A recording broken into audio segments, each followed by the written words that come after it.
Merhaba arkadaşlar, örgü kanalıma hoş geldiniz. Kız bebeklerimiz için kolay ve güzel çiçek süslemeli tığ işi bebek şapkası yaptım. Bugün bu şapka anlatımını sizlerle paylaşmak istiyorum. Manken bebeğim üzerinde görün istedim arkadaşlar. Bakın bu manken bebeğin baş ölçüsü 3 aylık bebek baş ölçüsünde. Ben bugün bu şapkayı 3 aylık bebek için yaptım.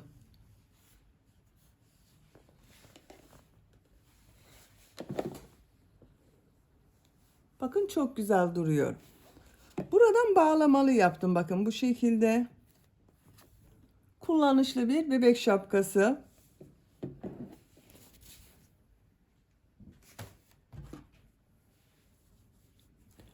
Şapka örgüsüne buradan sihirli halka yaparak başlıyoruz. Ben bugün bu ölçüyü 3 aylık bebek için yaptım. Siz bu şapkayı yeni doğan bebek için yapmak istiyorsanız aynı sayıda başlayabilirsiniz arkadaşlar. Burada yaptığım arttırma sırasını benim yaptığımdan bir sıra eksik yaparsanız yeni doğan bebek için olur. Bu arttırma sırasını benim yaptığımdan bir sıra fazla yaparsanız 6 aylık bebeğiniz için olur. 2 sıra fazla arttırma yaparsanız 1-2 yaş arası çocuklarınız için olur. Bakın çok güzel ve kullanışlı bir şapka. Burada çiçekler çalıştım. Bakın gonca güller çalıştım. Çok güzel oldu. Uç bölümü fırfırlı yaptım. Bakın ip kordonlar yaptım. Çok kolay bu ip kordonların yapılışı. Şapka örgüsünde iplik olarak bu ipliği kullandım. 100 gram iplikte 240 metre var. 50 gram iplik yeterli arkadaşlar. Yarım yumak iplik yeterli. Renkli iplik olarak bu ipliği kullandım. Çok az miktarda da bakın yeşil renkli iplik kullandım. Ben bugün bu renk iplikler ile bu şapkayı yaptım. Siz tercihinize göre her marka bebek iplik ve renklerini kullanarak bu şapkayı yapabilirsiniz. Tığ olarak bu tığı kullandım. 5 numara 3 milimetre tığ kullandım. Benim elim çok sıkı değil. Yaptığım örgüler yumuşak oluyor. Sizin eliniz sıkıysa 3,5-4 milimetre tığ kullanırsanız çok daha güzel olur. Bu şapkaya ben takım olarak bir de elbise yaptım arkadaşlar. Bakın bu şekilde çok güzel tığ işi elbise yaptım. Bu elbise anlatımını yaptım. YouTube kanalıma yükledim. Elbisenin olduğu YouTube linkini izlediğiniz bu videonun açıklama bölümüne ekliyorum. Siz o link üzerine tıklarsanız bunun gibi güzel bir elbise yapabilirsiniz. Biz bugün hem kolay hem de güzel bu tığ işi şapkayı yapacağız. İplik tığı hazırlayalım. Hep birlikte bu güzel şapka örgüsüne başlayalım. Örgü kanalıma abone değilseniz abone olmayı unutmayın lütfen. Hepinize kolay gelsin. İyi çalışmalar. Şapka örgüsüne sihirli halka yaparak başlıyoruz. Sihirli halkayı ben bu şekilde yapıyorum. Bilmeyen arkadaşlar için gösteriyorum.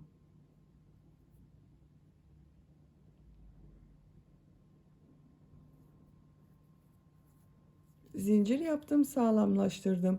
2 zincir yapıyorum. Sihirli halka içine 12 trabzan yapıyorum.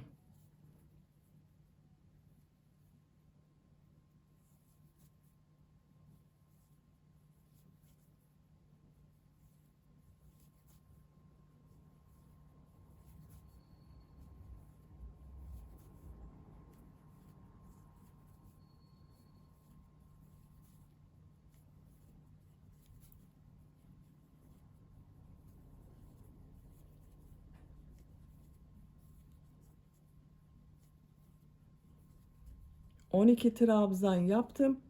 İplik ucunu bakın şu şekilde çekiyorum. Birleştirdim. Hiç boşluk kalmadı burada arkadaşlar. Tığ üzerine iplik almadan sıra başında yaptığım bakın şu ilmek ile 2 zincir ile değil şu ilmek ile ilmek kaydırma yaparak sırayı birleştiriyorum.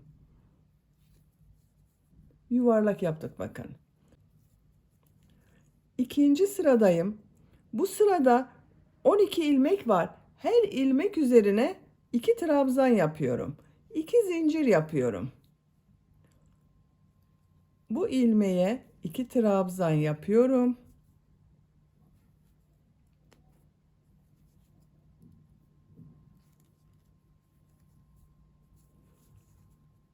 2 trabzan yapıyorum.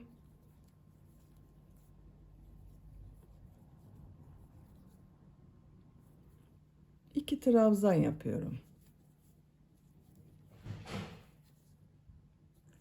Her ilmeğe 2 trabzan yaparak sıra sonuna kadar devam edelim. Sıra sonuna kadar tamamladım. İlk ilmek ile ilmek kaydırma yaparak sırayı birleştiriyorum. Bu sırada her ilmeğe 2 trabzan yaptım. Bir sıra üzerinde 24 trabzan var. Üçüncü sıradayım. Bu sırada bir çift bir tek trabzan yapacağız. 2 zincir yapıyorum.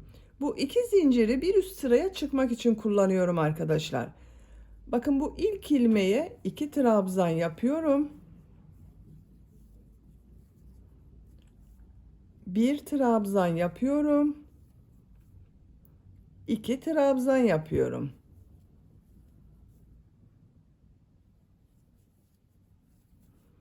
Bir trabzan yapıyorum. 2 trabzan yapıyorum. Sıra sonuna kadar devam edelim. Sıra sonuna kadar tamamladım. Son ilmeğe bir trabzan yaptım. Bakın sıra başında aynı ilmeğe 2 trabzan yaparak başladım. Bir trabzan ile bitirdim. İlk ilmek ile ilmek kaydırma yaparak sırayı birleştiriyorum. Bu bir sıra üzerinde 36 trabzan var. Her sırada 12 trabzan artıyor arkadaşlar. Dördüncü sıradayım. Bu sırada bir çift iki tek, bir çift iki tek trabzan yapıyorum. 2 zincir yapıyorum. İlk ilmeğe 2 trabzan yapıyorum.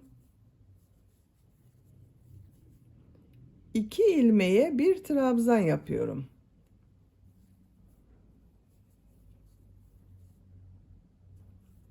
İki trabzan yapıyorum. Bir trabzan yapıyorum.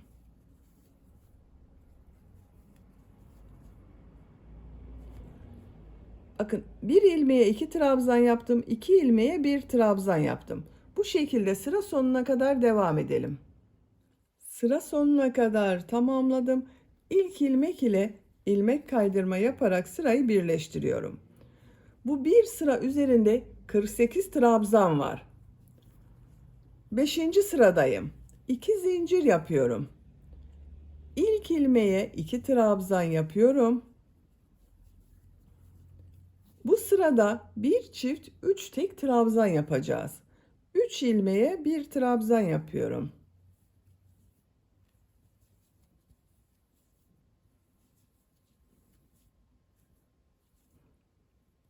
Bu ilmeğe 2 trabzan yapıyorum.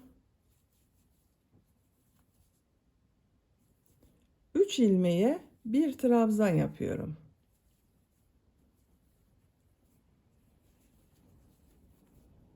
İki trabzan yapıyorum aynı ilmeğe. Sıra sonuna kadar devam edelim. Sıra sonuna kadar tamamladım. İlk ilmek ile ilmek kaydırma yaparak sırayı birleştiriyorum. Bu bir sıra üzerinde 60 trabzan var. 6. sıradayım. 2 zincir yapıyorum. Bu sırada bir çift 4 tek trabzan yapıyorum. İlk ilmeğe 2 trabzan yapıyorum.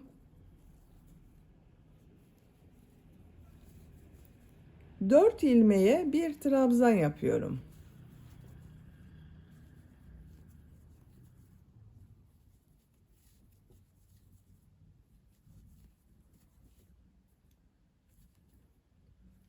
Bu ilmeğe 2 trabzan yapıyorum.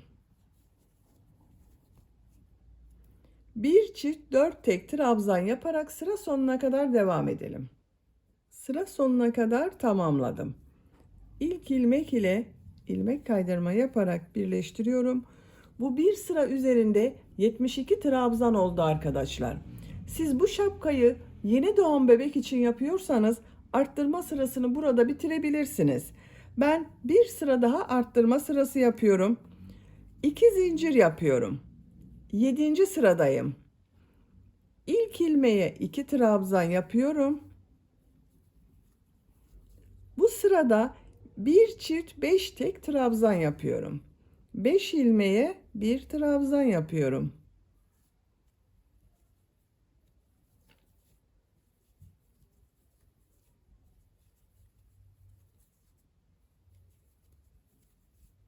5 trabzan yaptım. Bu ilmeğe 2 trabzan yapıyorum. 5 trabzan yapıyorum. Bir çift 5 tek trabzan yaparak sıra sonuna kadar devam edelim. Sıra sonuna kadar tamamladım. İlk ilmek ile ilmek kaydırma yaparak birleştiriyorum. Bu bir sıra üzerinde 84 trabzan var arkadaşlar. Ben bugün şapkayı 3 aylık bebek için yapıyorum. 3-6 ay arası bebek baş ölçüsü için yapıyorum. Arttırma sırasını burada bitiriyorum. Siz 6 aylık bebek için yapmak istiyorsanız bir sıra daha arttırma sırası yapabilirsiniz. 8. sırada bir çift 6 tek trabzan yaparak bir sıra daha arttırma sırası yapabilirsiniz. Ben burada bitirdim. 2 zincir yapıyorum. 8. sıradayım. Her ilmeğe bir trabzan yapıyorum. Arttırma yapmıyorum artık.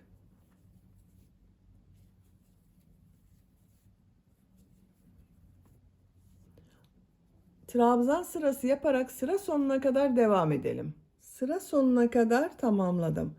İlk ilmek ile ilmek kaydırma yaparak sırayı birleştiriyorum. Bu sırada trabzan sırası yaptım. Bir sıra üzerinde 84 trabzan var. 2 zincir yapıyorum.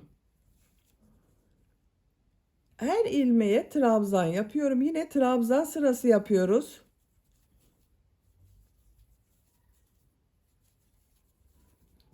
Bu sıra sonunda boş bırakacağız arkadaşlar. Burada 18 ilmeği boş bırakacağız. 66 trabzan yapalım. Buraya kadar tamamladım. 66 trabzan yaptım arkadaşlar. Bir sıra üzerinde 66 trabzan var. 2, 4, 6, 8, 10, 12, 14, 16, 18 ilmek bakın boş kaldı. Devam etmedim. Buradan geriye dönüyorum. Bir zincir yapıyorum. Örgüyü çeviriyorum. İlk ilmeğe trabzan yapıyorum. Trabzan sırası yapıyoruz yine. Her ilmek üzerine trabzan yapıyorum. Sıra sonuna kadar devam edelim. Sıra sonuna kadar tamamladım. Bu bir sıra üzerinde 66 trabzan var. Bir zincir yapıyorum. Örgüyü çeviriyorum. Yine trabzan sırası yapıyorum.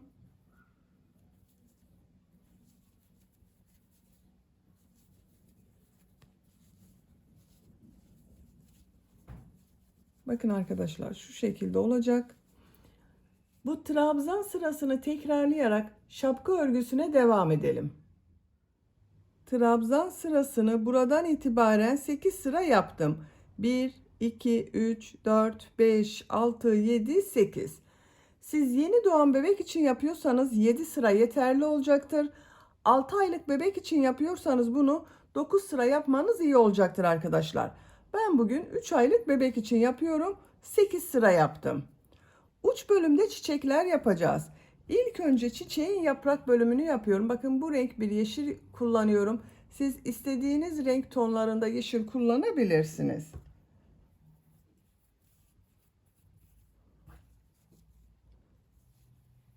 Burada ilmek rengini yeşil renkli yapıyorum. Beyaz renkli ipliği kesmiyorum arkadaşlar. Sonraki sırada beyaz renkli ipliği kullanacağız. 3 zincir yapıyorum. 2 ilmek atlıyorum. Bu ilmeğe bakın şu şekilde trabzan yapıyor gibi çıkardım. 2 ilmekten çektim, bekletiyorum. Tekrar tığ üzerine iplik alıyorum. Aynı ilmeğe trabzan yapıyor gibi yaptım. 2 ilmekten çektim. Tığ üzerinde 3 ilmek var. Üçünü birlikte çekiyorum.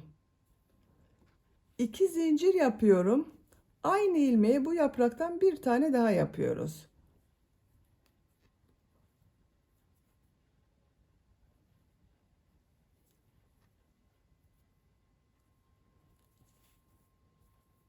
Bakın ilk çiçek yuvasını oluşturdum. Bir zincir yapıyorum. 2 ilmek atlıyorum. Tekrar yapraklar yapıyorum.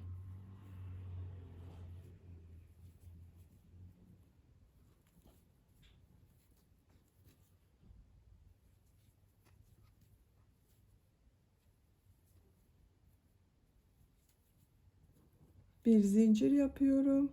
2 ilmek atlıyorum.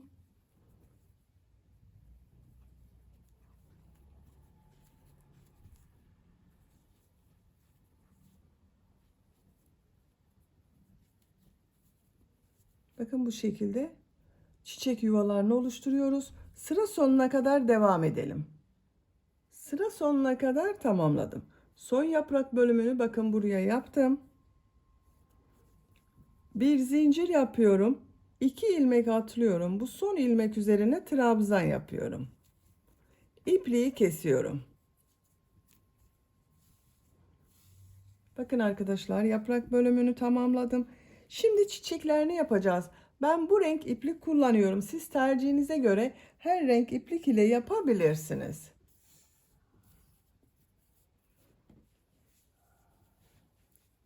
Düz tarafından yapıyoruz. Bakın buradan başlıyorum.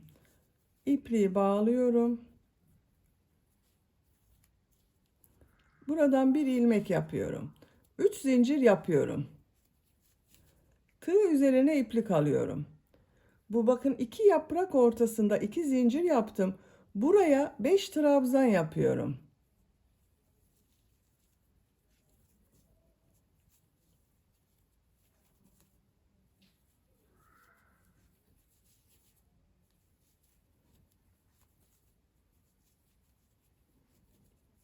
Beş trabzan yaptım. Tığı bakın ilmekten çıkarıyorum. İlk yaptığım trabzan üzerindeki ilmeğe tığı takıyorum. Bu ilmeği içinden çekiyorum. 3 zincir yapıyorum. Diğer yapraklar ortasına yine 5 trabzan yapıyorum.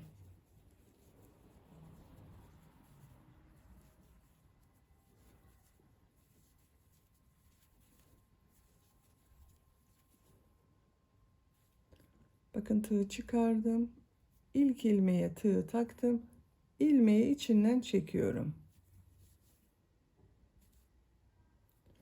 3 zincir yapıyorum. 5 trabzan yapıyorum.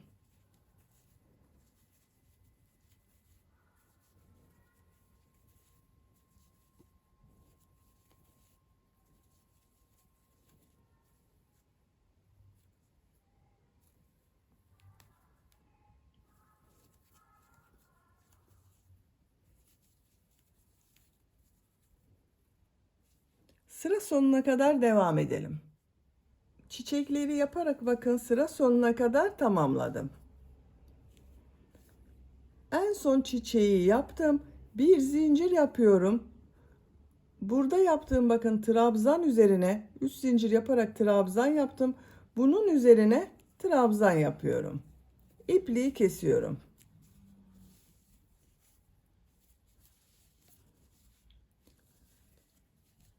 Burada yaptığım 3 zincirler üzerine sık iğne yapacağız arkadaşlar. Şu beyaz renkli iplik ile bakın. Fırfır bölümü yapacağız. Fırfır bölümünden önce bir sıra beyaz renkli iplik ile sık iğne yapıyorum. Bakın bu beyaz ipliği burada bekletiyordum. Şu düz tarafından yapıyorum sık iğneyi. Buradan ilmek yapıyorum. Aynı ilmeğe sık iğne yapıyorum. Bu ilmeğe sık iğne yapıyorum.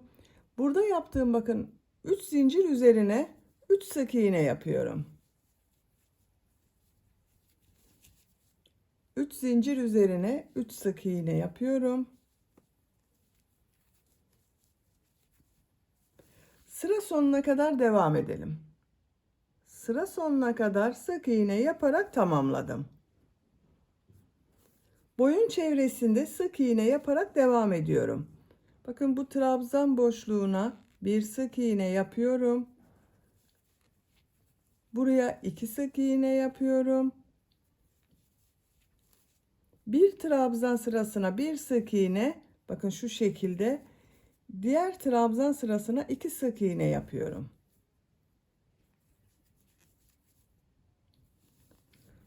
Sık iğne yaparak sıra sonuna kadar devam edelim. Sık iğne yaparak sıra sonuna kadar tamamladım. Şimdi bu uç bölümde fırfır bölümü yapacağız arkadaşlar. Bakın sık iğne yapmıştım buraya. Onun üzerine fırfırlar yapacağız.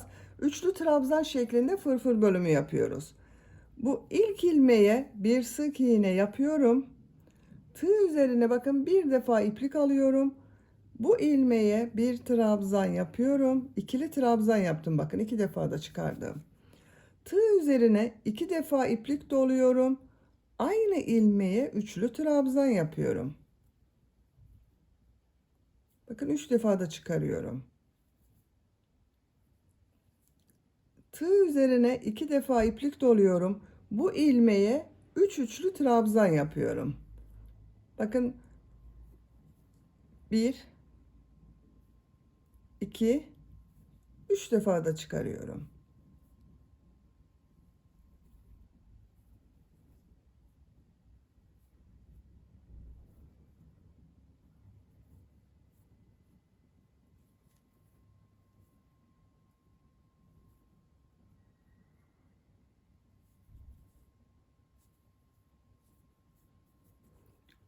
Aynı ilmeğe 3 üçlü trabzan yaptım. Bu ilmeğe bir üçlü trabzan yapıyorum. Diğer ilmeğe 3 üçlü trabzan yapıyorum.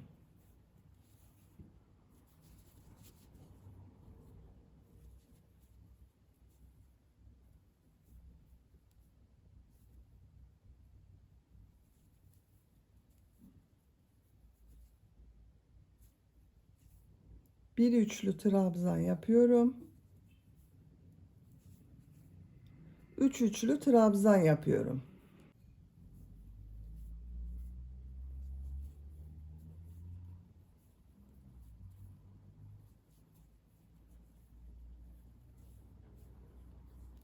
Bir üçlü trabzan yapıyorum. Bakın arkadaşlar, üçlü trabzanlar yapıyoruz.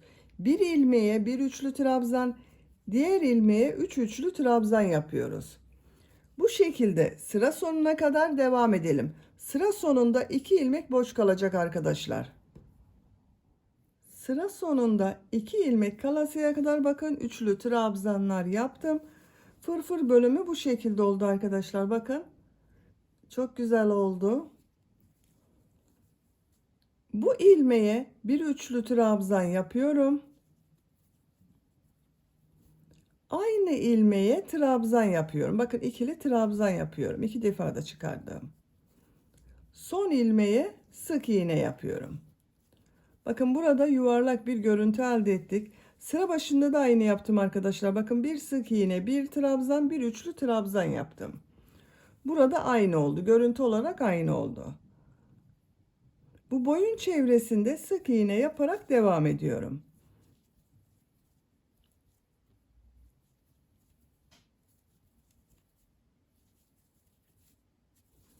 Sıra sonuna kadar devam edelim. Sıra sonuna kadar tamamladım.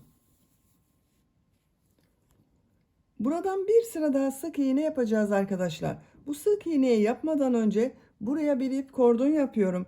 Bakın bir ip kordon buraya, bir ip kordon buraya yapacağız.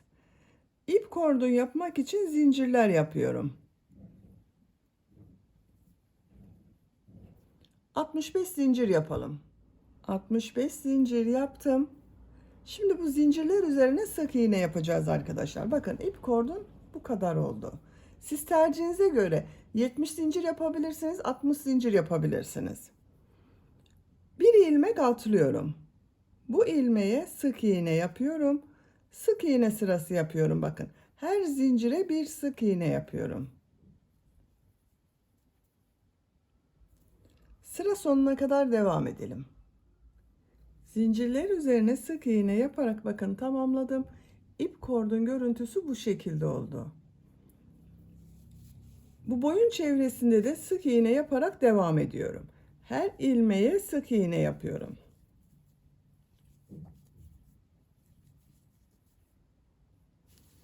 Sıra sonuna kadar devam edelim.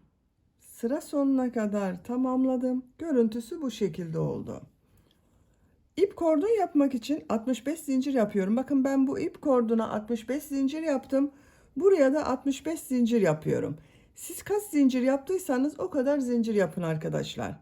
65 zinciri tamamlayalım. 65 zinciri yaptım. Bir ilmek atlıyorum. Sık iğne yapıyorum.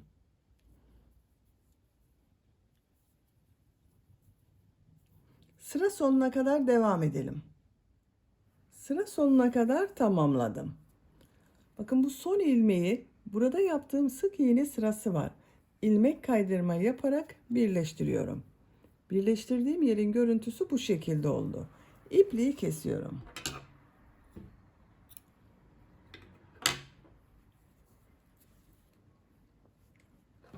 Şapkayı bitirdim arkadaşlar. Bakın çok güzel oldu.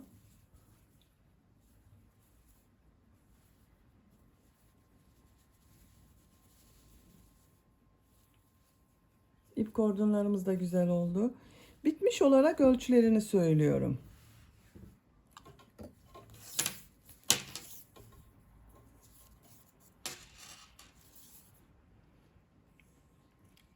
Buradan baş yüksekliğini ölçüyorum. 17 santimetre. Baş genişliğini ölçüyorum. 17 santimetre. 3 aylık bebek için yaptım. Bu ölçüde oldu arkadaşlar.